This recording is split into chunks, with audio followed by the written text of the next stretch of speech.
New Jersey. Home sweet home. It's the Garden State with plenty to do. Last season, I was in Africa exploring the wildlife and villages, which was an amazing experience. But after 2 weeks being there, I got back home and it felt great to be back doing, New Jersey things. From partying down at the shore, snowboarding in Vernon, getting a taste of city life in Jersey City, to screaming on a roller coaster at Great Adventure, the fun just doesn't stop. But with all that said, I was always thinking of my next place to visit for the series. Like Italy, Australia, or even Japan. And then, boom, COVID happened. Obviously, this made it very difficult to travel, so there I was stuck in good old New Jersey. And then, an idea popped in my head. Like I listed down before, everybody knows of the shore, Six Flags, and all that great stuff, but do people know about the hidden haunted legends that are scattered throughout the state? Most people would say no. So that's why me and my friends decided to visit most of the weird New Jersey locations this summer to teach y'all all about it. So, shall we begin?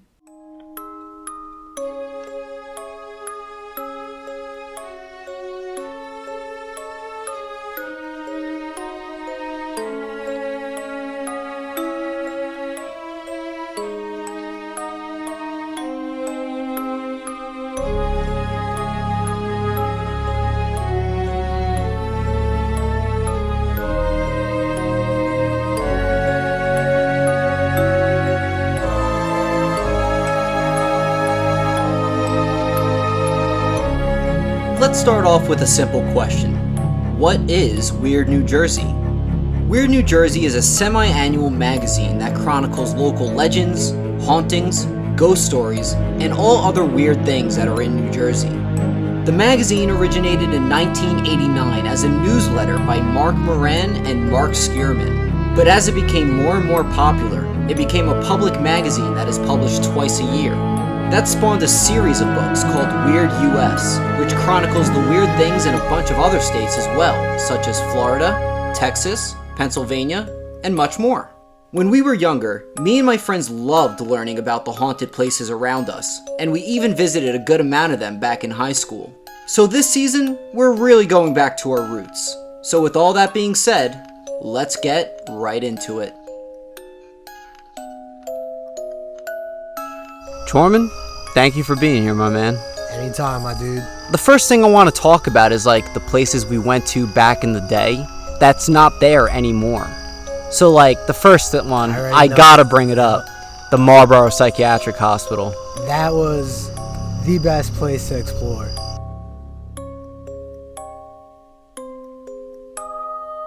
The Marlboro Psychiatric Hospital was a public hospital in Marlboro Township and operated by the state of New Jersey for nearly 70 years. Construction began in 1929 and first opened in early 1931. The hospital campus was on 594 acres of land and completely enclosed by a perimeter fence. The hospital was expected to have a maximum capacity of 2,000 patients, but by 1995, the hospital served an average of 780 adults per day, with a staff number of around 1,200. Now that's the boring details of the hospital. Now let's move on to the horrific things that have happened there. In the 1970s, there were patients who suffered from food poisoning, causing some deaths. And later on, between the 80s and 90s, investigations exposed extreme patient abuse, which caused some of the deaths to the patients, if not by suicide. Other troubling stories include patients who have gone missing, patients choked to death, and patients dying from untreated ailments and medical experiments. Due to the exposing stories, the facility closed its doors on July 1st, 1998. From then on, the property was left to rot, deteriorate, and get vandalized by graffiti or breaking windows, walls, and furniture. Legend has it that many of the patients' ghosts and spirits walked around all over the property, which has led to many urban explorers to visit the place. There have been reports of phantom footsteps, the sounds of animals such as pigs and cows, or even hear screaming or giggling coming from inside empty rooms. The authorities have had enough of trespassers entering the premise, as it is extremely dangerous because of the broken down structures, wild animals, and asbestos all over the buildings.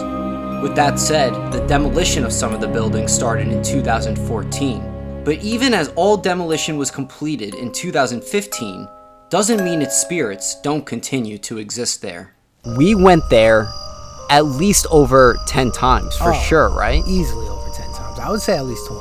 About 20 times, maybe a little bit more. We used to go there like every weekend almost. Yeah. It was And like our thing to do. you want to explain how we got in there? We did a lot of research on how to get in, and we found out you had to park in this development. This really nice development, rich development. Yeah. Beautiful houses. So we did that, and you had to walk through the woods of the development. Heading back into the psychiatric hospital. Part 2, we're now here when it's a little bit lighter out. I think you can see the house right from there, one of the abandoned buildings.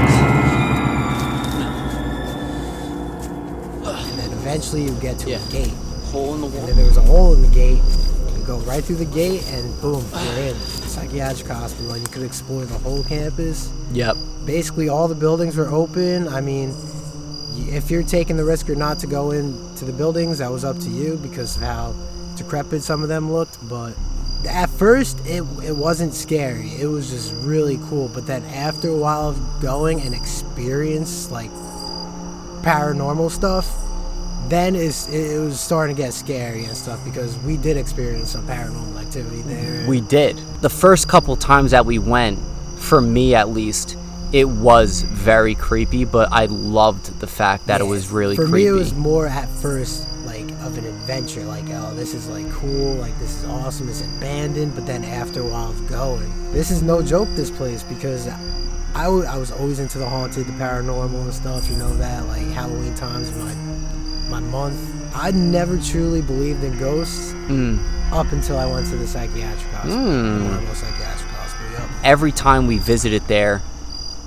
we went deeper and deeper into that property. We explored basically that whole camp. Maybe, obviously not every building, but we walked around that whole campus. We definitely explored all the important ones. Oh yeah, 100%. Like, we got into the main building. Yeah. In the main building was when I was sitting on that chair with my legs spread on there. That's a great picture. Yeah, I don't even want to know what that chair was used for. Yeah, exactly, exactly. We also got into the church as well. The church, yes, that was sketchy. Pat took a picture Yep.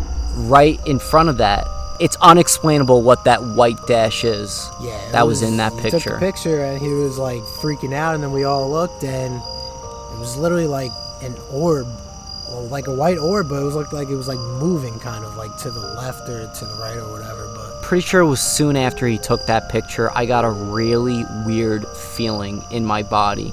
Like, Pat was telling me I went pale, and I felt like cold, like really cold and everything like that. I just said to everyone that I was with, I was like, we gotta get out of here. We need to go. This, yeah. And we left immediately.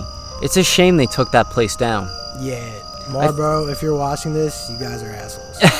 I'm just saying. Like, I feel like they could have maybe refurbished the buildings and like made a haunted trail or something like with Penhurst Asylum. Exactly.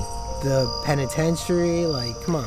There's also another spot in Marlboro that we got to talk about, which is the Marlboro Slaughterhouse. Oh, another sketchy spot.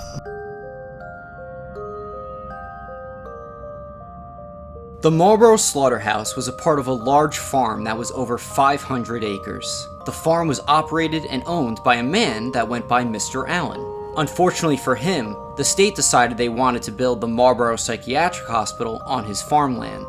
Mr. Allen refused the land from being bought, but that didn't stop the state from robbing the man's livelihood. The farm buildings were left to rot and fall apart as the psychiatric hospital prospered.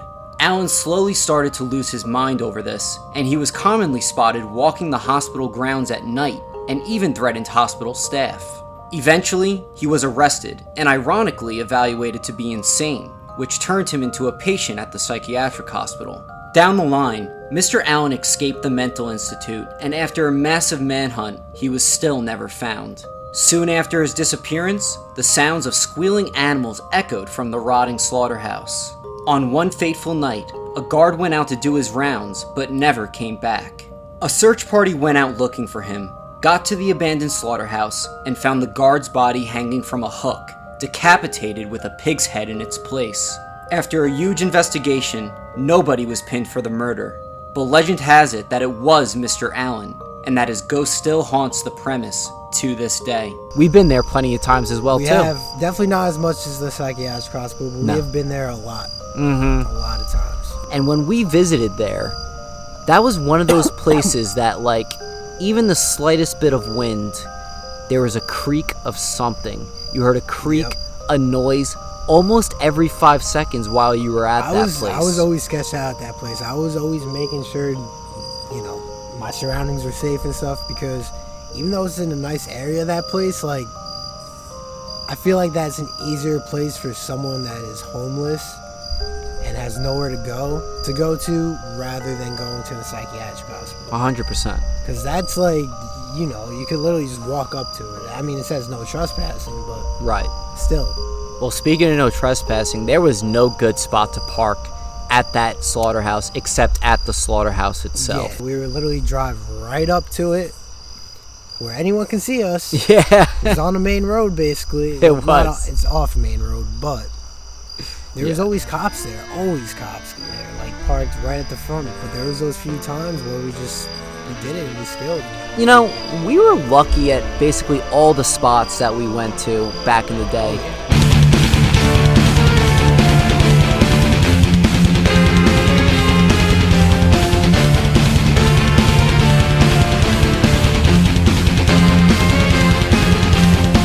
Before the story begins, is it such a sin for me to take what's mine until the end of time? We were more than friends before the story ends, and I will take what's mine, create what God would never design. Our love had been so strong for far too long. I was weak with fear that something would go wrong before the possibilities came true. I took all possibility from you. Almost laughed myself to tears, conjuring her deepest fears. Lost the sound of 50 f***ing times. I can't believe it. Ripped her heart out right before her eyes. I thought we're easy. Eat it, eat it, eat it. She was never this good in bed, even when she was sleeping. Now she's just so perfect, I've never been quite so creeping. It goes on and on and on. I can keep you looking young and preserve forever with a fountain spray on your youth whenever. 'Cause I really always knew that my little crime would be cold. That's why I got a heater for your thighs. And I know it's not your time, but bye-bye.